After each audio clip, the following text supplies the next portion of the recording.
ये जो खबरें सामने आ रही हैं, जैसे हमने अंसार भाई साहब की खबर का हवाला दिया, आपकी इतलात क्या कहती हैं? क्योंकि पहले भी 2-3 दफ़ा बड़ी इस तरह की बातें चली कि पसे पर्दा राब्ते भी हैं और उसके में असरात भी नज़र आना शुरू हो जाएंगे, लेकिन ना तो मुलाकातें बहाल हुई, ना वो इलाज के हवाले से जो मुतालबात थे। सो अब कुछ आपको नज़र आता है कि PTI हुकूमत या फिर हम कहें फैसला साजों उनके दरमियान को राब्ता है? देखिए, अब सा ये बात माननी पड़ेगी कि ये पहली मरतबा 1.5 साल के अंदर मैं जिस चीज़ को समझ पाया हूँ, जो मुझे पता चली है कि बहुत ही एक मस्बत डेवलपमेंट है। कुछ लोग तो इसको ब्रेक थ्रू भी कह रहे हैं कि जो चीज़ें तय हुई हैं। अंसार अब्बासी ने तुम्हें नाम नहीं बताया, मैं आपको नाम बता देता हूँ। 4 दिन पहले एग्जैक्टली मोहसिन नकवी साहब की, उनके साथ 4 और लोग भी थे, उनकी मुलाकात होती है बैरिस्टर गौर से और सुहेल आफरीदी के साथ। वहाँ पे कुछ चीज़ें तय हुई हैं, SOP तय हो गया कि क्या करने के लिए। ये बताने के लिए है कि जी आपने 26 नंबर चुंगी आना है, नहीं आना है, एहतजाज किस तरह का होगा।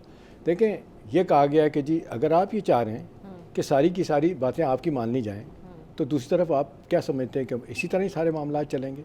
अब इन्होंने पहली मरतबा, देखें ना, ये ज़हन में रखने वाली बात है कि बैरिस्टर गौर तो हमेशा कहते रहे बातचीत होनी चाहिए, और ये हार्डलाइनर थे सुहेल आफरीदी। ये जिस तरह इनको बैठ के इन्होंने मीटिंग की, बाय द वे इस मीटिंग को जिसने अरेंज कराया ना, एक बड़ा आदमी है, वो नाम है रऊफ़ हसन। वो जो इनकी कॉन्स्टिट्यूशन कमेटी के, बल्कि थिंक टैंक है इनके, उन्होंने पसे पर्दा ये सारे काम किए हैं, मुलाकातें करके उन्होंने कहा गया मरकजी तर्जुमान भी रहे PTI एग्जैक्टली के। रहे, लेकिन आजकल अब उनका क्या स्टेटस है ये हमें मालूम नहीं PTI के नहीं, साथ। लेकिन ये है कि वो किरदार आप कहते हैं उन्होंने अदा किया उनका है, उनका अदा किया, और उन्होंने ये जिसको कहते हैं बहुत सारा ग्राउंड कवर किया, और उन्होंने कन्विंस किया अपने लोगों को कि भाई आपने सब कुछ करके देख लिया, कुछ नहीं हुआ, आइंदा भी कुछ नहीं होगा।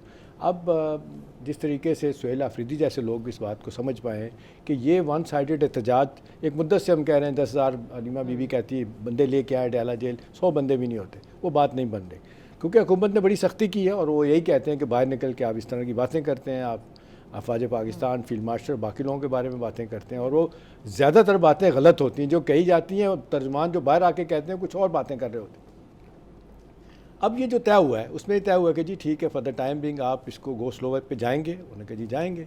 और दूसरी बात यह है कि ये जो उन्होंने कहा है, कमेटियों का फैसला इन्होंने किया है कि जी हमें कमेटियों में जाना चाहिए वापस, पार्लिमानी कमेटियों में। ये भी फैसला किया, ये भी फैसला किया। और इसमें अचकज़ई साहब ने और अल्लामा नासिर ने कहा है कि जी ठीक है, हम एहतजाज करेंगे, हम वानी PTI की रिहाई के लिए, इलाज के लिए सब कुछ करेंगे, लेकिन इसके लिए ज़रूरी है कि पहले आप थोड़ा सा साइलेंसिंग ऑफ द गन हो। और आखिरी बात इसमें यह है कि ईद के बाद वो कह रहे हैं कि जी इसको जिसको कहना चाहिए दिखाने के लिए कि क्या है, ईद के बाद कहा जा रहा है कि बुशरा बीबी की मुलाकात उनकी बेटी के साथ होगी, और ज़्यादा नाम तो उन्होंने नौरीन बीबी का लिया है। मुझे जो पता चला है अलीमा खान की मुलाकात जो है ना इमरान खान साहब के साथ होगी, ये भी बड़ा अहम होगा। हाँ, क्योंकि ऐसा लगता था कि अलीमा साहिबा जो स्टेटमेंट्स देती हैं उनके नाम पे ये एक क्रॉस लगा हुआ है कि उनकी मुलाकात तो नहीं होने जा रही, और किसी की हो जाए या नहीं।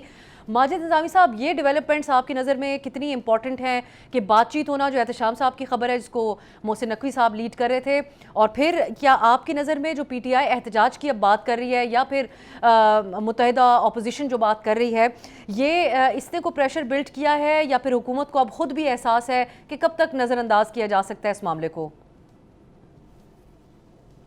जी बहुत शुक्रिया। इस मामले में जो सबसे अहम बात है वो ये है कि मैं इसमें 2 चीज़ें देखता हूँ। एक तो नॉन पॉलिटिकल रिलैक्सेशन है, और दूसरे मरहले में फिर पॉलिटिकल रिलैक्सेशन की बात आ सकती है।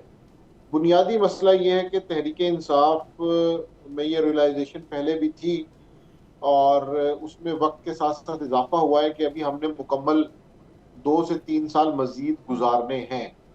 तो क्या वो 2 से 3 साल इसी तरह पार्लियामान के अंदर बाहर टोकन प्रोटेस्ट के जरिए गुजारे जाएंगे, या कोई इसके ऊपर नतीजा खेज बात होनी चाहिए?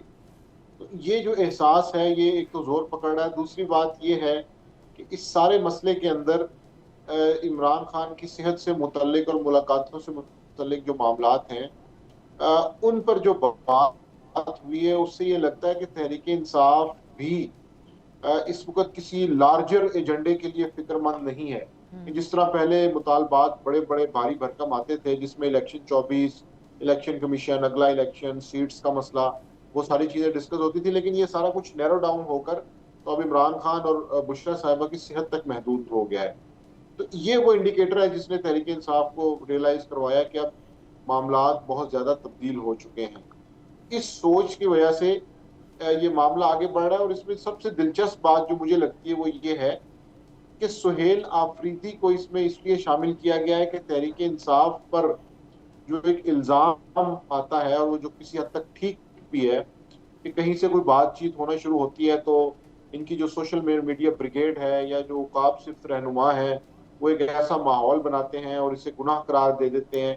तो उसको काउंटर करने के लिए एक तो वो चीफ मिनिस्टर है, दूसरा उनके बारे में ये कहा जाता है कि खासे पुरजोश है, तो वो उस पूरे के पूरे ग्रुप को मैनेज करने के लिए इनको भी लूप में रखा जाएगा। इस सब के बावजूद भी मुझे इस पूरे प्रोसेस से कोई बहुत ज्यादा बड़ी तवक्कुआत नहीं है। लेकिन एक चीज़ माजिद आप ज़रूर देखिएगा कि सारे मामले में अभी प्राइम मिनिस्टर साहब आपने देखा जगजेक साहब से मुलाकात नहीं हो रही। कई दफ़ा हुआ कि आज हो जाएगी, कल हो जाएगी। अभी ये कहा जा रहा है कि वो भी कहा जा रहा है उनकी तरफ प्राइम मिनिस्टर का कैंप भी देख रहा है कि भाई मुलाकात करने का फ़ायदा कुछ हो तो है ना, आप अपने मुतालबात लेके आते हैं। जब हम आपको कहते हैं कि भाई आप सियासी माहौल आपकी बेहतर करना है, ये जिस तरीके से टेम्परेचर को नीचे लेके आना है, और आपकी सोशल मीडिया के लोग जिस तरह बात भी कर रहे हैं निज़ामी साहब, इसको आप कैसे रोकेंगे? देखिए वो रुकने का नाम नहीं ले रहे। उनको एक जिसको मानना पड़ेगा कि कहीं ना कहीं से उनको ये है कि जी सारा दिन जो झूठ बोलना है आप बोलें। देखिए या तो ना सोशल मीडिया टीम कोई सही बात कर रही है, ज़्यादातर हमें पता चल रहा होता है झूठ बोल होते हैं, और फिर इसीलिए पीका बीका भी उनके खिलाफ सख्त इसको कहते हैं रवैया अख्तियार किया जा रहा है। तो अभी ये पीका का वैसे शाम साहब ऐसे ऐसे इस्तेमाल हुआ है कि उसको मेरा नहीं ख्याल कि हम एक ओवरऑल जस्टिफाई कर सकते हैं। पीका के तहत जो कार्रवाइयाँ हुई हैं, कुछ केसेस का हवाला तो कैटेगोरिकली अगर उससे स्पेसिफिकली दिया जाए वो तो एक बात है, लेकिन क्योंकि कानून कंट्रोवर्शियल ठहरा तो इसलिए उस तरीके से हम इसका जिक्र नहीं करते। एक बात तो हम कर रहे हैं कि पीटीआई को उनकी रेड लाइंस बताई गई हैं। एहतशाम साहब, क्या दूसरी साइड को भी कोई डूज एंड डोंट्स हैं कि अगर पीटीआई अग्री कर जाती है इन शराइत और रेड लाइंस के ऊपर अमल दरामद करने को, क्योंकि उनकी तमाम सियासत जो उन्होंने बतौर अपोजिशन की है उसको एक तरफ रखना पड़ेगा उनको इस पे अमल दरामद के लिए, तो दूसरी साइड जो है फैसला साज, उनके भी कोई डूज एंड डोंट्स हैं कि ये एतमाद साजी खराब ना हो अगर एक दफ़ा टेबल पे दोनों तरफ बैठ बड़ा अच्छा सवाल है आपका। वो पीका पे एक बात कह दूं, आपको याद है फवाद चौधरी साहब इंफॉर्मेशन मिनिस्टर थे, ये पीटीआई के ज़माने में हुआ था, इसको फिर थोड़ा टोन डाउन किया गया कुछ, लेकिन अभी तक बहुत कुछ होने वाला है। देखिए वहाँ से जो इंतज़ार हो रहा है ना, जो मेरी तला है अब साहब, वो ये है कि भाई आप कहीं बताएं तो सही ना कि आपका रवैया ठीक हुआ है। मतलब आप कुछ चीज़ें कमिट कर जाते हैं, उसके बाद ऐसा नहीं होता। अब ये कहा जा रहा है कि जो जगजेक साहब जाके वहाँ पे यही बताएंगे प्राइम मिनिस्टर साहब को कि जी मैंने इंश्योरेंसेस लिए हैं, जो उनके करीबी लोग बता रहे हैं। वो कहते हैं मेरा काम मुश्किल कर दिया, राजा नासिर साहब कह रहे हैं मेरा काम मुश्किल कर दिया आप लोगों ने। अगर आप वाकई चाहते हैं कि ब्रेक थ्रू हो, मुलाकात हो, तो इसमें जो सबसे बड़ी बात आ रही है कि पीटीआई कहती है कि जी हमारे 50,000 बंदे कितने हैं, यानी 50,000 बंदे अंदर हैं, 22,000 FIRs हैं, इसके अलावा जो कोट लखपत में लोग बैठे हुए हैं और जो बीमार हैं कुछ लोग हैं। कहा जा रहा है कि ये आप इसको क्या कहेंगे कि एक जेस्चर के तौर पे ये हो सकता है कि उनके केसेस में रिलीफ हो, कॉन्फिडेंस बिल्डिंग मेजर भी कह सकते हैं, CBM कह सकते हैं उसको। उसके लिए है कि उनकी रिहाई भी तवक्को की जा सकती है। इस तरह और बहुत सारे केसेस हैं जिनके बारे में हुकूमत लीनियंट व्यू ले सकती है, प्रोवाइडेड कि इनके रवैये में भी तब्दीली आए। वो नहीं आ रही तब्दीली, सारी दुनिया को पता है। तो अगर वो आ जाती तो मेरा ख्याल है इनके लिए पहली मरतबा मुझे लगता है कि एक विन विन सिचुएशन बन सकती है। गवर्नमेंट भी कहती है कि भाई हम नहीं चाहते कि हर वक्त हमारा पॉलिटिकल टेम्परेचर इतना रहे, उसकी वजह से आपने देखा लॉ एंड ऑर्डर का मसला, फिर सिक्योरिटी की बातें होती हैं, फिर ओवरऑल इन्वेस्टमेंट की बातें, इकॉनमी को बेहतर करना, ये इशूज़ तो हैं अपनी जगह पे। तो वो भी चाहते हैं आज पार्लियामेंट में आ जाएं। देखिए ये बात है जो अब पता चला है कि पार्लियामेंट में आने के लिए अचकजई जोर लगा रहे हैं, इनको वापस लाया जाए।